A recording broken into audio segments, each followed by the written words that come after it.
Jeremias 18, é o capítulo, versículos de número 4, que diz assim a palavra de Deus: como o vaso que ele fazia de barro se quebrou na mão do oleiro, tornou a fazer dele outro vaso, conforme o que pareceu bem aos seus olhos fazer. Amém? Vamos orar a Deus, vamos apresentar essa palavra. Levante a tua Bíblia, a tua mão, peça para que Deus, o Senhor, fale conosco. Maravilhoso Deus, maravilhoso Pai, Senhor Todo-Poderoso, Criador dos céus e da terra. Senhor, aqui estamos, meu Pai, diante da Tua palavra, a Tua palavra que é fiel, meu Deus, que é bendita, que é digna de toda aceitação, Senhor. Amado Deus, fala conosco neste momento, por intermédio, meu Pai, do Teu Espírito Santo, meu Deus, pois Tu conheces a necessidade de cada um dos Teus filhos, das Tuas filhas, dos ouvintes da Tua palavra, dos que estão perto, dos que estão longe.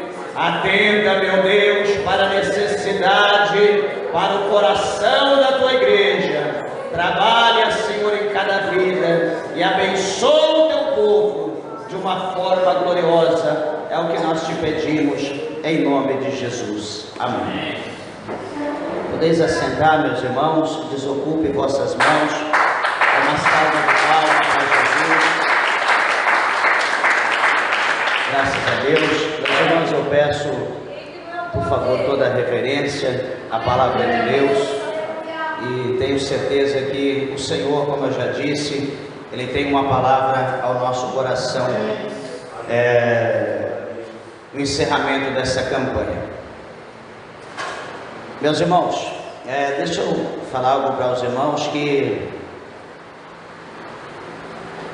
Jeremias, ele teve um chamado de Deus, um chamado específico, que cada um tem uma forma, assim, de ser chamado por Deus. Deus chama cada um, na verdade Deus tem um meio, que Deus usa para chamar cada pessoa. E aqui nós vemos que Jeremias, ele teve um chamado, como está lá relatado no capítulo de número 1, e o Senhor o chama, para ele profetizar para o seu próprio povo, para a sua nação. E haja vista que Jeremias, ele tinha o conhecimento como estava vivendo Israel na ocasião, e a situação não estava boa, Israel estava passando por processo, por prova. E na verdade não era por incapacidade ou falha do governo celestial, do governo de Deus, porque Deus é autossuficiente e poderoso, para criar, sustentar tudo aquilo que Ele cria. Isso a gente não tem dúvida. Deus, Ele é poderoso, extremamente poderoso. E o que acontece? Israel estava vivendo aqui uma situação complicada. O processo, a prova estava sendo muito grande contra Israel, devido ao seu afastamento, a sua apostasia do seu Deus, do Deus de Israel. E por causa dessa situação, desse distanciamento para com Deus, o Senhor então permitiu Israel passar alguns processos, algumas dificuldades, que talvez seria muito dolorosa, muito difícil, porque imagino que não há ninguém que goste de passar prova, A gente quer ver crente buscar Deus, a gente quer ver crente se achegar a Deus no momento da prova. No momento da prova todo mundo fica fogo puro. No momento da prova a maioria das pessoas oram. No momento da prova a maioria das pessoas jejuam. No momento da prova as pessoas fazem o que tiver que fazer para que aquela prova passe logo. Por quê? Porque não suporta, ele quer ver o milagre, ele quer ver a vitória. Ele quer ver a providência de Deus. E nós sabemos que tudo, como está escrito no capítulo 3, no versículo de número 1, de Eclesiastes, a Bíblia diz que há um tempo determinado para todo o propósito embaixo no céu. Então, se na verdade Deus ele permite uma prova, um processo na vida de uma pessoa, na vida de um casal, de uma família, numa igreja, numa sociedade de forma geral, ou até mesmo numa nação, se Deus ele permite, certamente, meus irmãos, há um tempo determinado para aquele processo. Há um tempo determinado. Nada acontece sem a direção, sem a aprovação de Deus. Tudo acontece mediante a aprovação. Tudo está sob o controle de Deus. Nós observamos isso e vemos que isso é fato, é real, quando nós lemos o capítulo 1 e quando nós lemos o capítulo 2 do livro de Jó. Não vou me ater aos detalhes, mas as duas situações que Satanás ele toca nos bens de Jó, toca em todos os seus filhos. Jó perde tudo, se torna um miserável. A primeira maneira, a primeira oportunidade que o diabo teve, ele tocou e fez tudo isso. Na segunda, no capítulo 2, ele viu que Jó não murmurou. Ele então arruma outra forma, fala com Deus e diz que se tocasse na carne, Jó então blasfemaria, ele iria murmurar de Deus. O Senhor permitiu. Toque só na carne, porque a alma me pertence. Na hora, Satanás tocou na carne de Jó e Jó se tornou um miserável, um mendigo, uma pessoa que foi desprezado, se tornou desprezível por todos. Por todos, não teve um que desprezava ou alguém que falasse bem de Jó.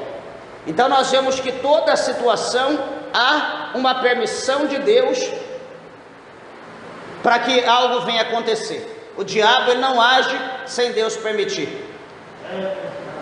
Quando nós olhamos aqui para esse capítulo de número 17, que antecede aqui o que nós lemos, o primeiro versículo do capítulo 17 vai dizer que, bem assim, presta atenção, o pecado de Judá está escrito com um ponteiro de ferro, com ponta de diamante, gravado na tábua do seu coração e nos ângulos dos seus altares. O Senhor está mostrando que esse pecado era algo que Israel havia cometido, que estava gravado e que haveria posteriormente uma cobrança da parte de Deus por causa das atitudes que eles haviam cometido contra os céus. Meus irmãos, o capítulo 2, o versículo 25 do primeiro livro de Samuel, está relatado lá, a Bíblia nos afirma, dizendo que se um homem ele pecar contra outro homem, certamente os juízes da terra o julgará, então o absolver vai absorvê-lo ou condená-lo, se o homem pecar contra outro homem. E aí então continua o versículo 25, mas e se o homem ele pecar contra Deus, quem o justificará? A nação de Israel não havia pecado contra outra nação. A nação de Israel não havia desacatado outro reino, não havia ameaçado deuses de outra nação. Na verdade, o que eles estavam era em paz, era em comunhão, era em aliança com as outras nações, porém, eles viraram as costas contra Deus, ou para Deus. É o que está escrito lá em 4:4 de Tiago, né? O apóstolo Tiago, ele deixou bem claro para nós. Ele diz assim: adúlteros e adúlteras, aqueles que adulteram contra Deus, aqueles que conhecem a Deus, porém servem outros deuses. Ele diz: adúlteros e adúlteras, não sabeis vós que a amizade com o mundo é inimizade contra Deus? Portanto, todos aqueles que se tornarem amigos do mundo, considere-se inimigo de Deus. Então Israel, pela união que Israel havia feito com as outras nações, com os outros povos, adorando outros deuses, certamente eles viraram as costas para Deus. Eles perdem a aliança com Deus, eles quebram essa aliança, de maneira que o Senhor fala que o pecado de Judá está escrito com um ponteiro de ferro, com ponta de diamante, gravado na tábua do seu coração e nos ângulos dos seus altares. Era algo gravíssimo o que eles fizeram. E a palavra do Senhor fala para nós que Deus, o Senhor, de maneira alguma ele se deixa escarnecer. O que é escarnecer de Deus? Como que é que Deus não se deixa escarnecer?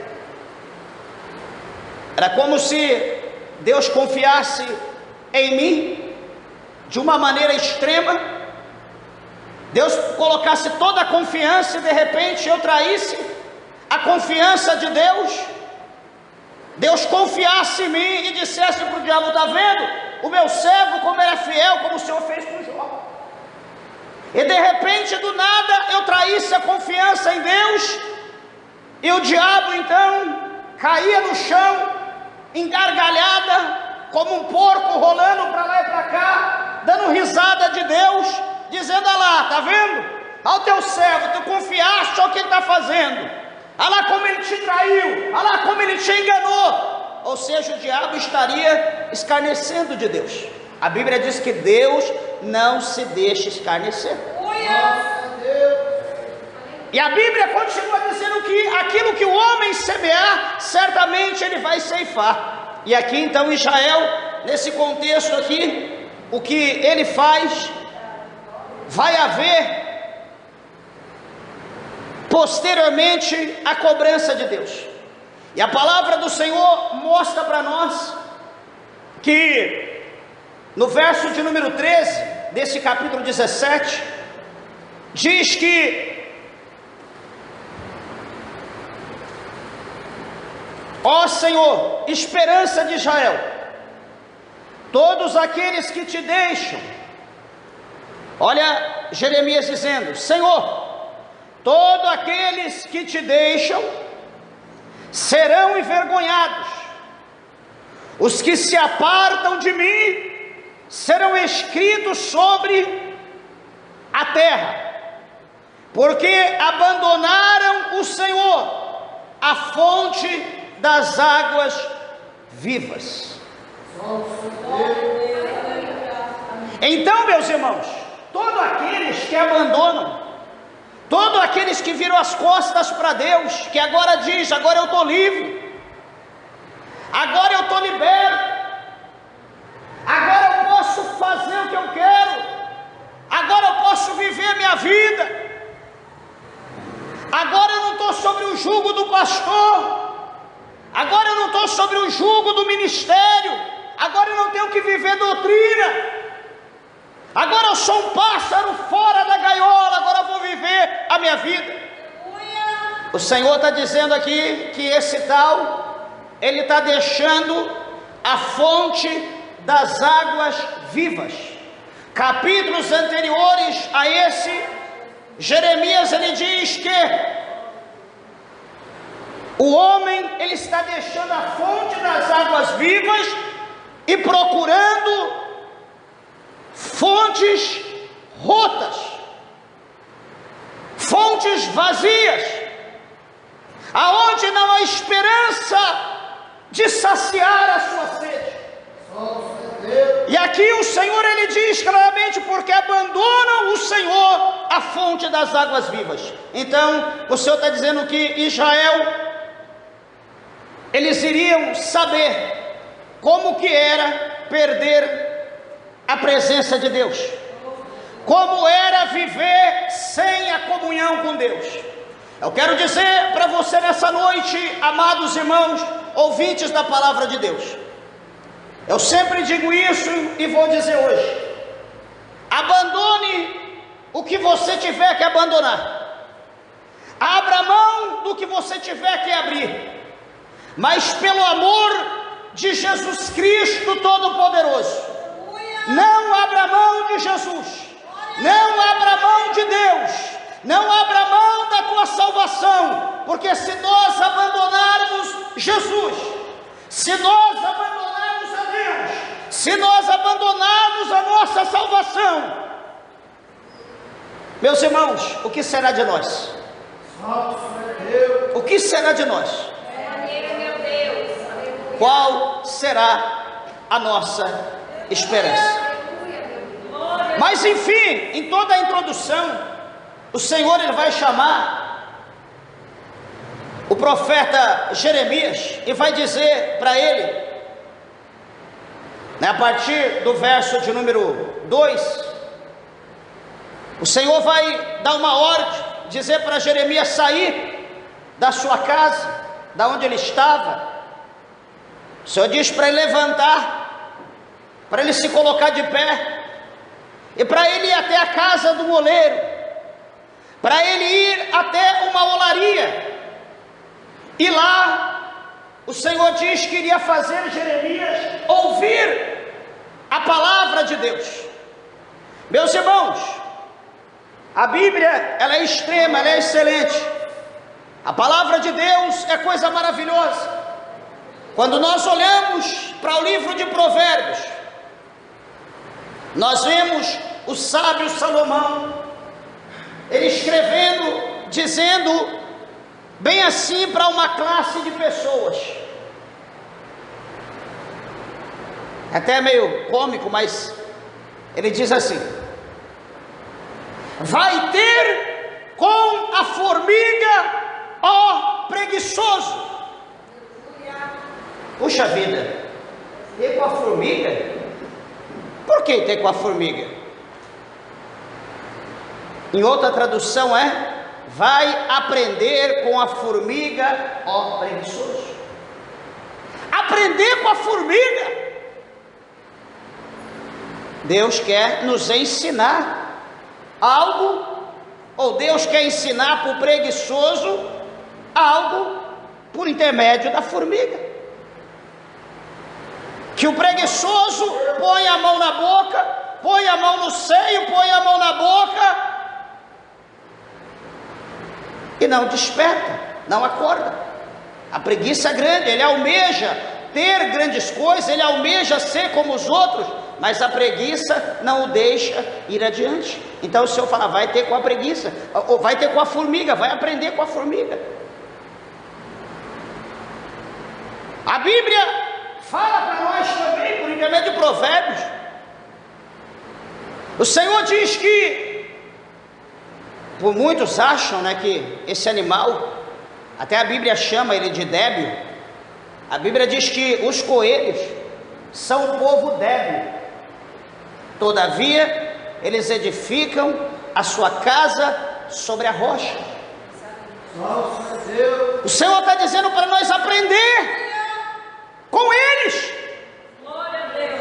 E aqui nesse capítulo 18, nesse versículo de número 2, o Senhor fala: vai à casa do oleiro.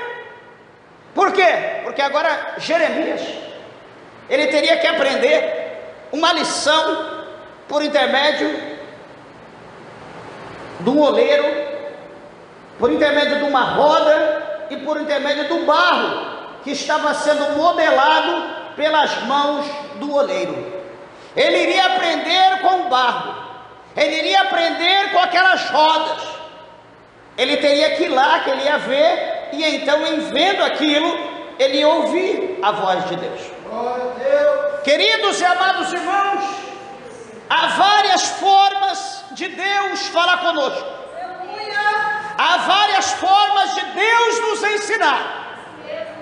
Mas nós sabemos pela palavra de Deus, no capítulo 4, pastor Silvio, no verso 4 de 2 Coríntios, a Bíblia mostra para nós lá que o Deus desse século, ele cegou. Ou seja, se ele cegou o entendimento, o conhecimento, se ele cegou as pessoas, para que não resplandeçam neles a glória salvífica, o poder de Deus, a glória de Jesus na vida das pessoas. Ou seja, se o diabo ele cega, ele tem o poder de cegar, como que nós veremos? Porque nós aprendemos no tocante a que nós vemos. Jeremias precisava ver. Salomão, ou seja, o livro de Provérbios nos convida a seguir os coelhos, a ver onde eles edificam a sua casa. Provérbios nos convida a seguir as formigas.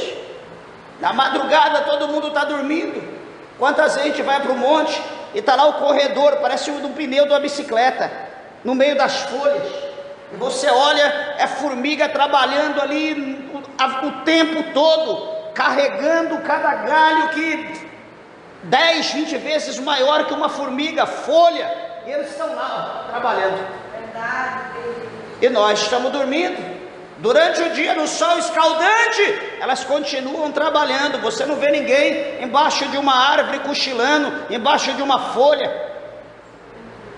Você não vê nenhuma formiga saindo ali do contexto do seu caminho para chupar uma fruta diferente, para se dar melhor do que as outras. Todas têm que trabalhar de uma forma coletiva, no mesmo ideal, no mesmo propósito. E isso não acontece conosco. Mas o Senhor queria falar com Jeremias. Deus queria que Jeremias olhasse para o barro. Deixa eu dizer uma coisa, eu não tive uma vida fácil quando pequeno, sempre foi difícil. E quando pequeno, morava lá no estado do Paraná. Nós morávamos numa fazenda e a nossa casa, se é que podíamos chamar assim, mas a nossa casa era feita com madeira, pedaço de galhos de árvore, e ali então era colocado barro entre aquelas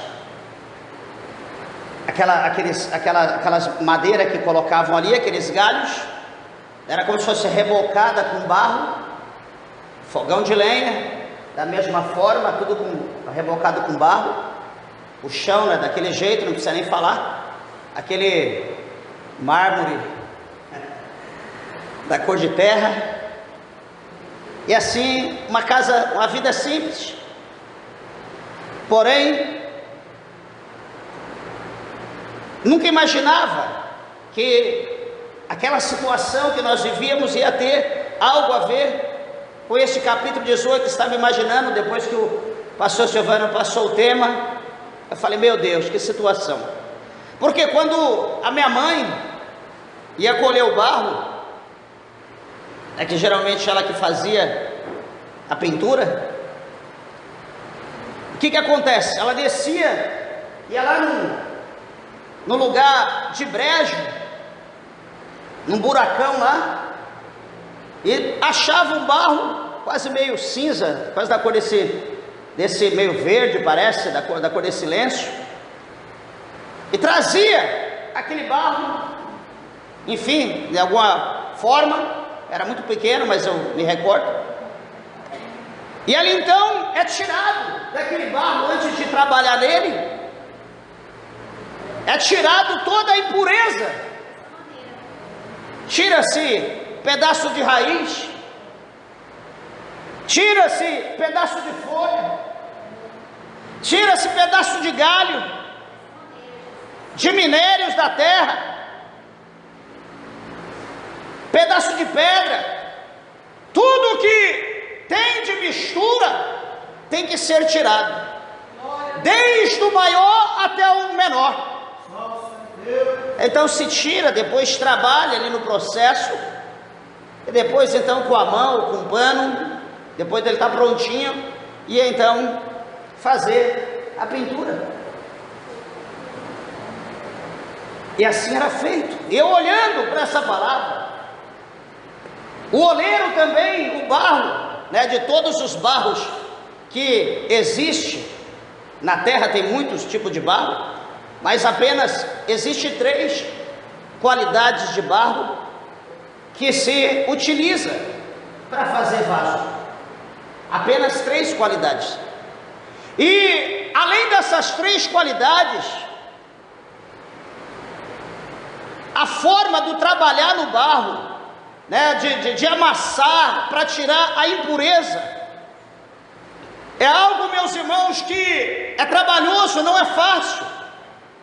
Ou seja, o barro, digo manualmente, não industrializado, mas manualmente, a pessoa que manuseia, que trabalha, que manipula, ele precisa ter conhecimento do que ele está fazendo, com o que ele está mexendo, e ele precisa tirar toda a impureza, para que amanhã a sua obra que ele fará não venha a ser deformada, não venha a ter erro. Se tiver cabelo, tiver o que tiver, bicho, qualquer coisa, tem que ser tirado, tem que ser amassado com o pé, tem que ter uma sensibilidade.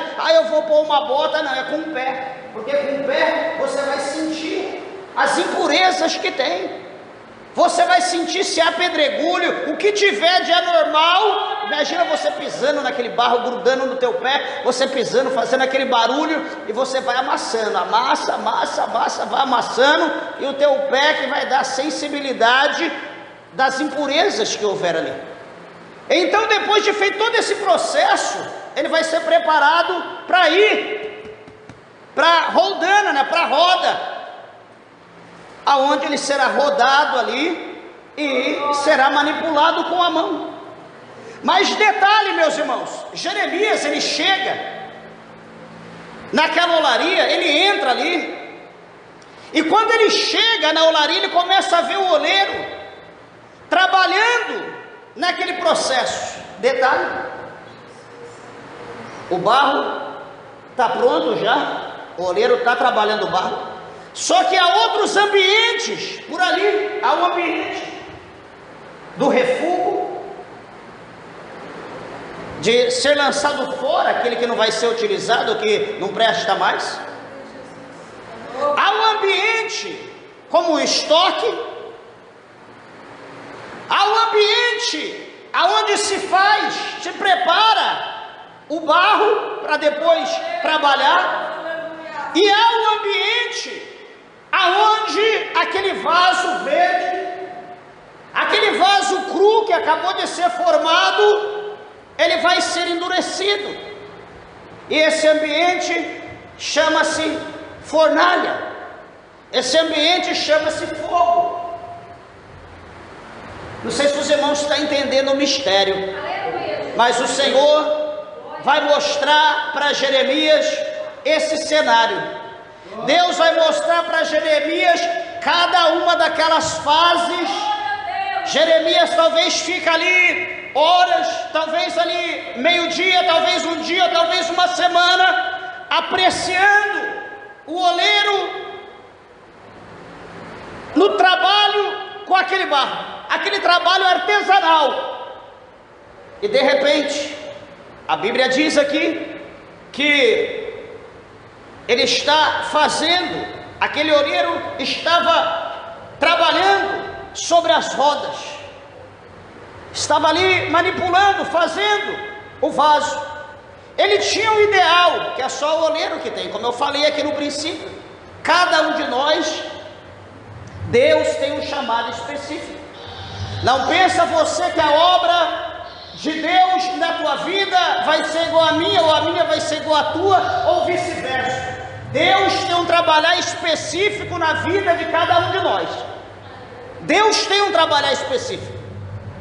E agora a palavra do Senhor mostra aqui que Jeremias, ele observa, ele vê. Só que interessante é que o vaso que aquele oleiro fazia, que era de barro, ele se quebrou na mão do oleiro. O oleiro estava fazendo, peraí pastor, mas qual que é o mistério? O barro não prestou? O barro foi reprovado? Ué, mas o oleiro não tem conhecimento? Meus irmãos, lá em Romanos, no capítulo 9, se não me falha a memória, de Romanos, a Bíblia diz bem assim, que do único barro, imagina que isso aqui é uma massa, e com isso aqui nós vamos fazer um vaso. O apóstolo Paulo fala lá em Romanos 9, que da mesma massa, do mesmo barro, o Senhor, ele faz 2 tipos de vaso. 2 tipos. E com esse barro, o Senhor vai fazer 2 vasos. Ele vai fazer para honra, e o outro Deus faz para desonra. Com o mesmo barro, Deus faz 2 situações diferentes. Alguém pode olhar para a situação e dizer, pastor, mas não é todo mundo crente? Por que ela olha a situação? Por que ele é assim? Por que ele é assim? Quando nós olhamos para a Bíblia, a gente observa que Deus, o Senhor, ele faz tudo aquilo que lhe apraz, e ele não dá satisfação para ninguém acerca. Ele só está dizendo que do mesmo barro, ele faz um para honra e o outro ele faz para desonra. Deus, ele mostra pela palavra que ele vai fazer um que vai ser colocado diante de todos, que vai ser honrado, e Deus, ele faz outro que vai ficar dentro do armário, que vai ficar dentro da pia, que vai ficar lá fora, na varanda. É o trabalhar de Deus. É o trabalhar de Deus. E em tudo isso Deus, ele vai ser glorificado. Mas por que o oleiro fez aquilo? Por que o oleiro deixou quebrar? Porque havia um propósito naquele vaso que se quebrou. Como quando quebrou-se da mão dele, a palavra do Senhor mostra aqui para nós que o oleiro, ele tornou a fazer dele. Ele não usou outro, ele fez dele outro vaso, conforme o que pareceu bem aos seus olhos. Ele não lançou fora, pastor Silvano, ele não jogou fora. Deus, o oleiro pegou aquele barro, né, era o vaso, quebrou-se na mão dele. Com aquele que quebrou, ele trabalhou, ele agiu, e ele disse, peraí, deixa eu fazer um mistério diferente, e fez outro da maneira que lhe agradava. Vamos olhar para a palavra, lá no capítulo de número 2 do livro de Gênesis. A Bíblia mostra para nós que o Senhor, ele fez Adão, ou Adão, né?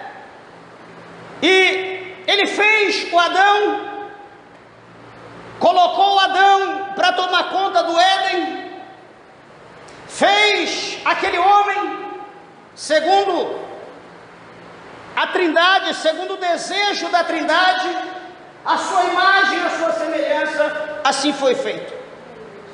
E a Bíblia diz que o Senhor coloca ele para tomar conta do Éden, daquele jardim, e depois o Senhor faz para ele uma disjuntora.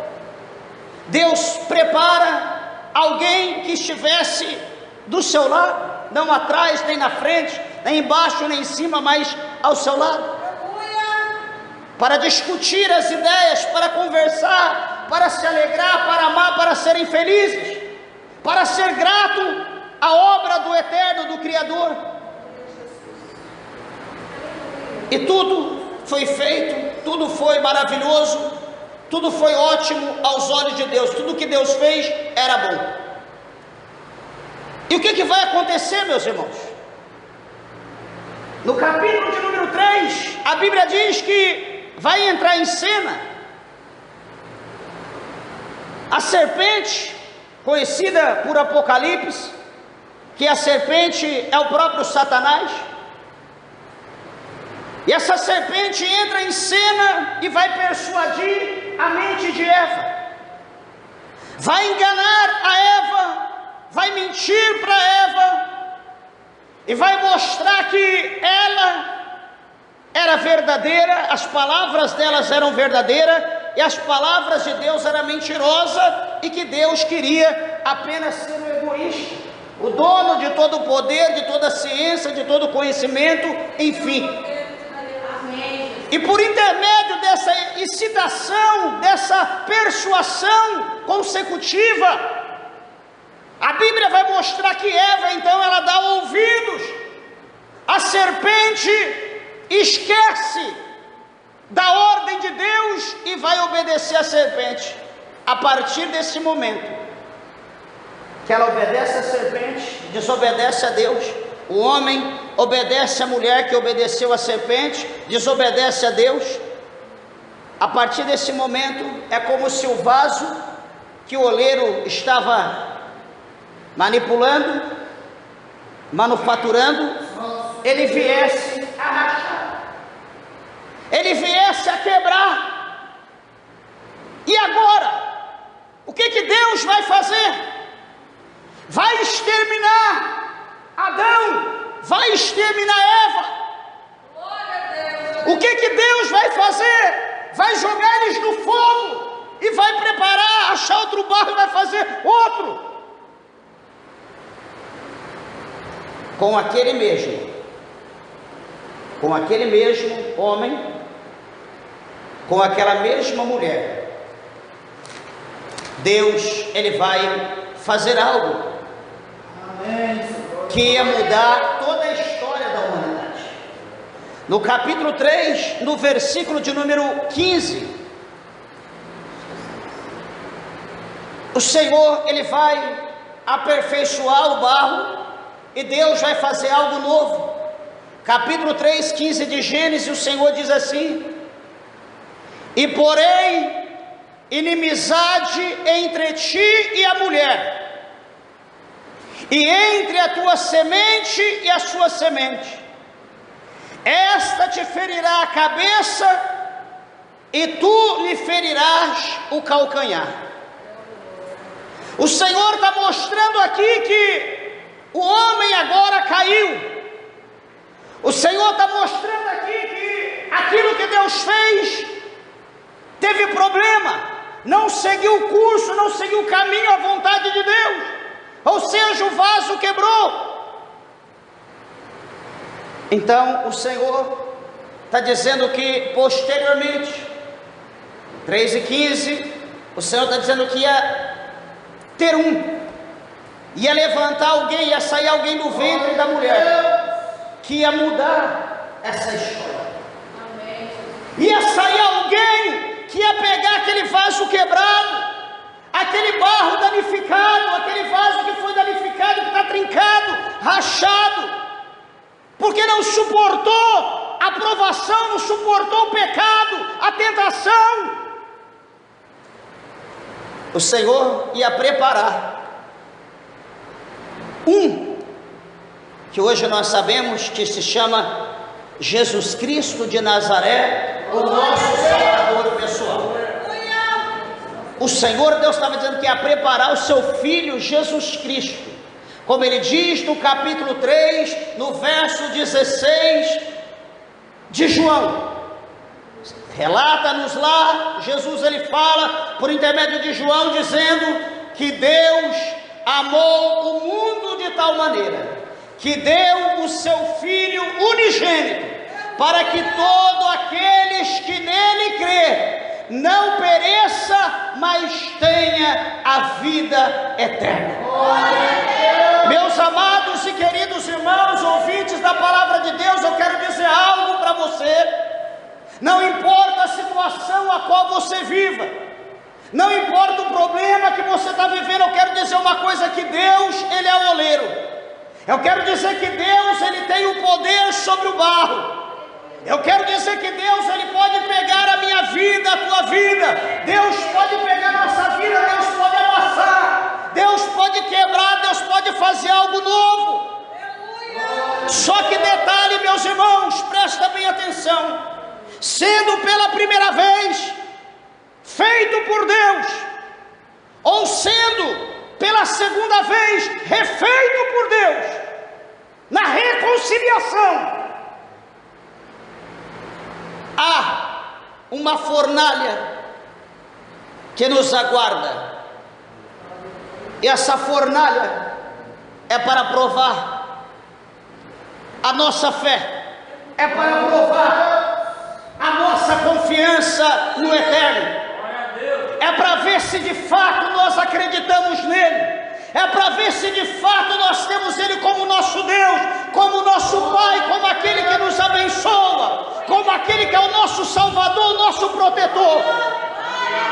Observa, queridos e amados irmãos, que aquele vaso, o oleiro ele prepara, depois de ter quebrado ele faz um novo, e agora aquele vaso vai passar pelo fogo. Aquele vaso vai ser colocado numa alta têmpera, ou seja, numa temperatura muito alta. E o que vai acontecer? Essa temperatura alta que o barro vai submeter, que o vaso vai submeter, essa temperatura significa o que você hoje, mulher de Deus, homem de Deus, igreja de Deus, está passando.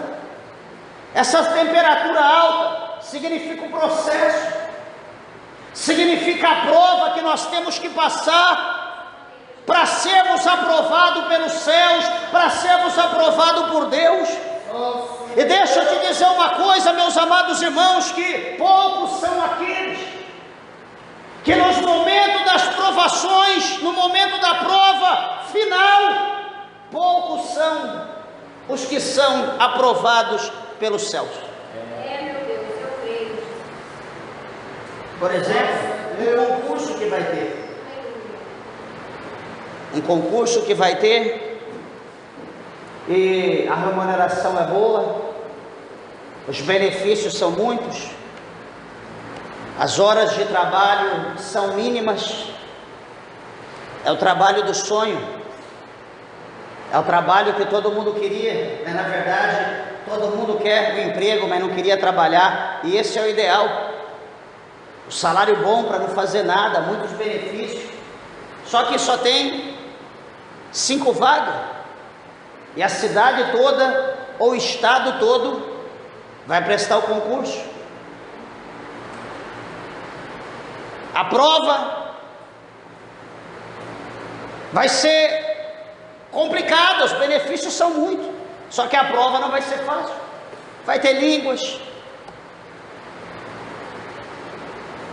talvez inglês, espanhol, conhecimentos, gramática, matemática, português, literatura, biologia, OSPB, Organização Social Política Brasileira, enfim, vai ter muita coisa.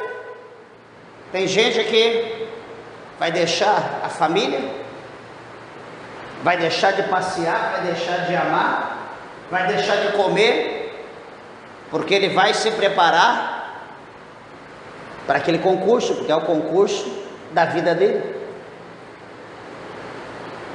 Mesmo que a taxa seja caro, mas ele vai investir, e vai correr atrás, e vai estudar. Só que detalhe, no final, de milhares de pessoas que vão fazer a prova, quantos apenas serão beneficiados? 5, é 5 vagas, só 5 vão ser beneficiados. E o resto, o que vai acontecer com o resto? Reprovados. Por quê? Vários fatores. Por exemplo, não tive tempo de estudar. Por exemplo, não entrou na minha cabeça. Por exemplo, eu estudava, não conseguia guardar. Por exemplo, meu marido ficou no meu pé, minha mulher ficou falando comigo o tempo todo. As crianças começaram a gritar. Por exemplo, eu tive que viajar a trabalho, não deu tempo de me dedicar. Por exemplo, sei lá, eu chutei, meti o pé, seja que Deus quiser. Enfim, não é essas nossas desculpas que nós arrumamos? Por que você não veio no culto ontem? Por que você não veio no culto domingo? Por que você não veio no culto de ensinamento? Por que você não veio no culto de ceia?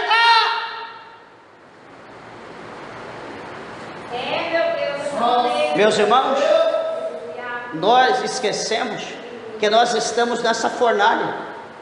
Nós estamos sendo provados. Dia após dia, nós estamos sendo provados pelo Senhor. A recompensa vai valer a pena. A recompensa, há um pequeno vislumbre no capítulo 2, no verso 9. 1 Coríntios, o apóstolo Paulo nos mostra lá que aquilo que o olho não viu,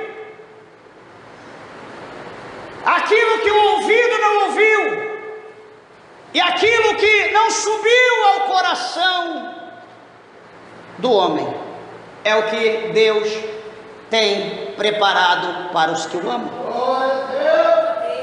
Talvez você pensa, ouve, já desejou, isso seria tudo para mim. O que Deus tem preparado no céu vai muito além disso. Tenha certeza, vai muito além do que está no teu coração, do que está nos teus olhos ou no teu ouvido. Vai muito além. Lá quando nós olhamos no capítulo 21, 22 de Apocalipse, quando a Bíblia revela, dá um pequeno vislumbre para nós da Jerusalém celestial, meus irmãos, se brincar a gente sonha, se a gente lê aquilo ali, fixar os olhos, a gente fecha o olho e deita, a gente sonha com paraíso, é coisa linda, não temos palavras, é indizível. Só que há uma prova a ser feita, há uma prova a ser feita, há uma guerra a guerrear, há um combate a combater, há um inimigo a vencer. E a pergunta é: nós estamos combatendo? Nós estamos vencendo? Nós estamos estudando a matéria? Nós estamos procurando o conhecimento? O povo de Israel não. Mas graças a Deus que nós, a igreja do século 21, estamos empenhados nisso. Estamos empenhados com afinco. Só que Israel, infelizmente, não, porque Oséias escreveu dizendo: o meu povo foi destruído porque eles rejeitaram o conhecimento. O problema deles, eles rejeitaram, mas nós não. Nós estamos aqui, mandando fogo todo dia, estudando sem misericórdia.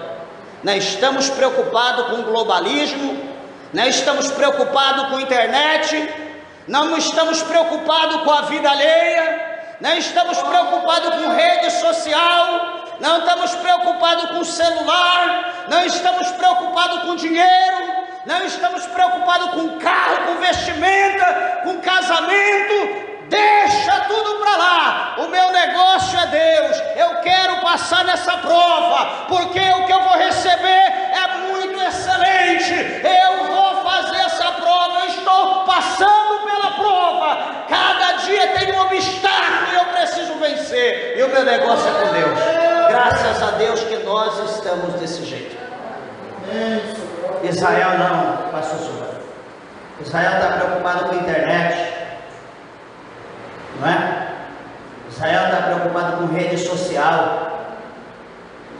com que as pessoas estavam apostando, quem estava adorando Dagon, quem estava adorando Mamon. Israel estava preocupado com a vida das pessoas, preocupado em casar, dar-se em casamento.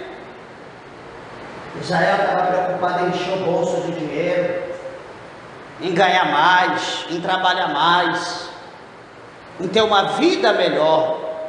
Israel só pensava nisso, mas nós não, né, meus irmãos? Nós abandonamos tudo isso, porque o nosso alvo é o céu.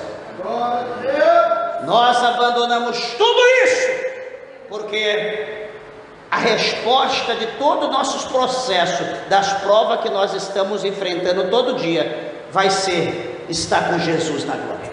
Glória a Deus. E nós temos que dar valor a isso. Nós temos que dar valor. Temos que incentivar cada um que prossiga dessa maneira. Observe uma coisa, que quando o oleiro ele fez daquele vaso que quebrou, já vou encerrar, e fez um vaso novo, segundo o que estava no seu coração. Veja bem uma coisa, que até então Deus estava quieto. É evidente que Deus estava olhando para o coração de Jeremias. Deus estava olhando se Jeremias está prestando atenção. E agora a palavra do Senhor vai mostrar para nós que, no verso de número 5, que então a palavra de Deus vai vir a Jeremias, depois daquele acontecimento, depois daquele mistério, daquela nova preparação, vem a palavra de Deus. E no versículo 6, que isso aqui é uma parábola, do verso 1 até o verso de número 12, a parábola do oleiro, podemos dizer dessa forma. O versículo 6 diz: o Senhor a Jeremias, bem assim, ó, não poderei eu fazer de vós. Ué, mas Jeremias não é voz.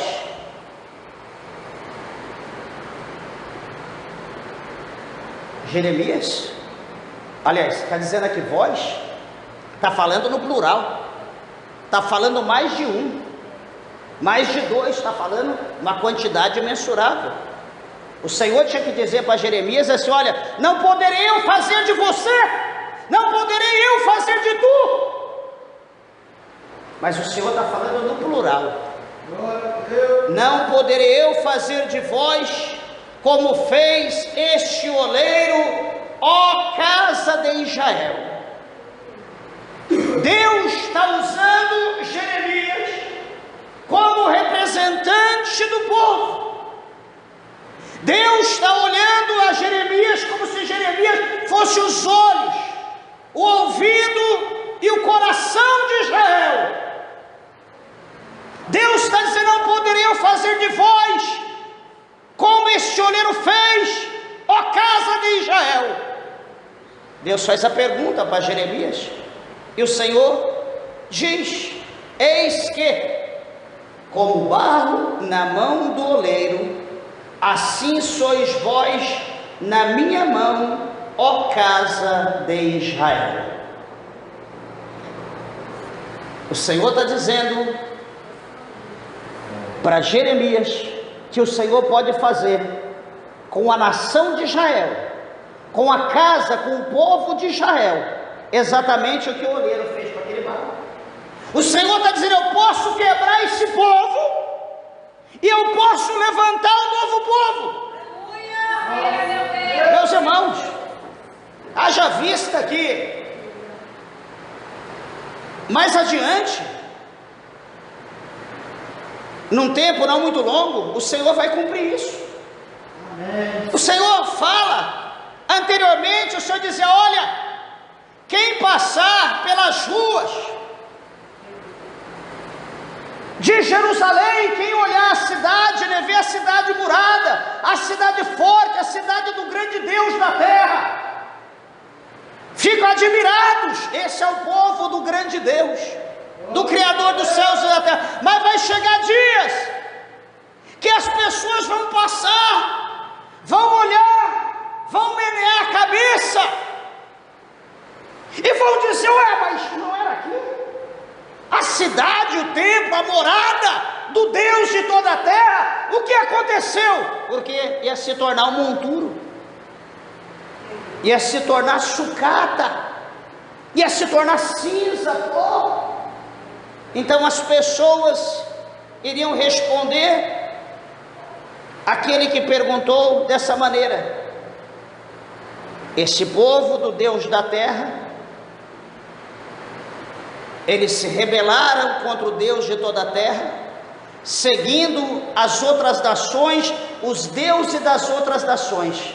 Então o Deus de toda a terra os destruiu, os levou a pó, os levou cativo para a Babilônia, e assim então se encontra a cidade do Deus de toda a terra. Nossa Deus! Meus irmãos, será que Deus está preocupado? Não. Deus, Ele quer ver a nossa fidelidade. Deus, Ele não mora em quatro paredes. Deus não mora em casa de porcelanato, de granito, ou enfim, de ouro, de prata. Deus não tem compromisso com essas coisas é minério, essas coisas vai passar, essas coisas vai servir de combustível para o fogo. O compromisso que Deus tem é comigo e contigo. Deus, Ele mora, não é em templos feitos pela mão humana. Deus, Ele mora aqui onde há o coração quebrantado. Deus, Ele mora em mim, Deus mora em você. Deus, Ele mora em nós por intermédio do seu Espírito Santo. Deus não estava preocupado com a parede, as muralhas de Jerusalém. Deus não estava preocupado com o templo. Deus estava preocupado com o povo. Deus queria que o povo se convertesse. Deus queria que o povo se humilhasse. Deus queria que o povo voltasse para Ele, se humilhasse, adorasse e o reconhecesse como seu Senhor, como seu libertador. É isso que Deus quer de mim, Deus quer de você, isso que Deus quer de nós. O Senhor está dizendo que Ele pode fazer isso com cada um de nós. Será que Deus está fazendo isso comigo, com você, ou com a igreja, ou com cada um de nós? Se Deus estiver fazendo, o que nós podemos dizer? Que seja feita, que cumpra em mim toda a vontade de Deus. A vontade de Deus, ela precisa ser cumprida na minha, na tua vida, na nossa vida. Nós não podemos murmurar, nós não podemos criticar. Nós temos que dizer: Senhor, cumpra-se na minha vida a tua vontade.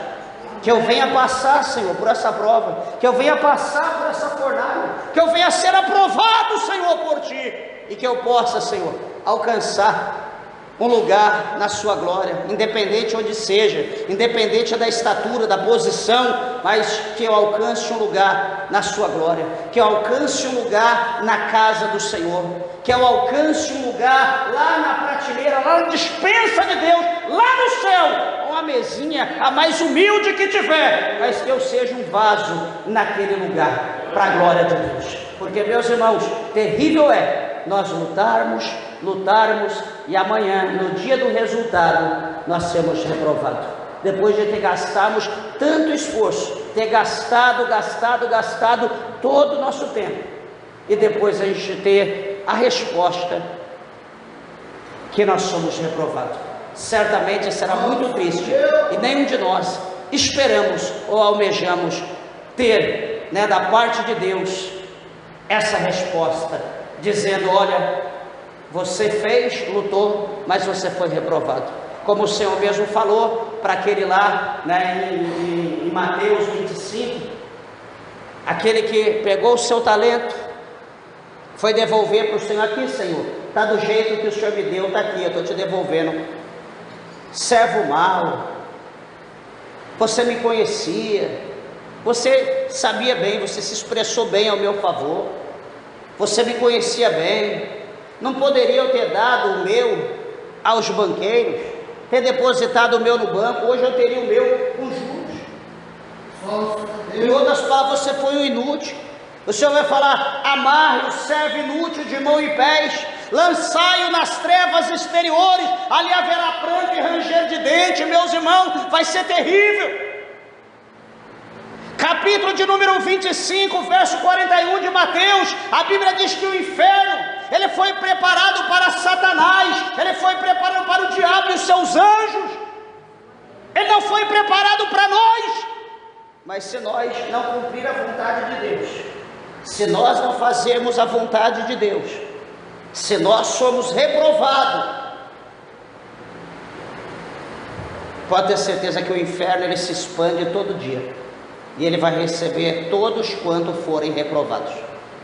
Que Deus dê para nós graça, que Deus dê para nós força, e que nós venhamos ser refeitos na mão de Deus, como esse oleiro fez com esse vaso que foi quebrado. Que Deus, o Senhor, possa abençoar a tua vida, que Deus possa recompensar grandemente, e que essa palavra fique guardada na tábua do teu coração, em nome de Jesus, amém? Palmas bem alegre, que exalta o nome do Senhor, bem alegre para Jesus. Graças a Deus.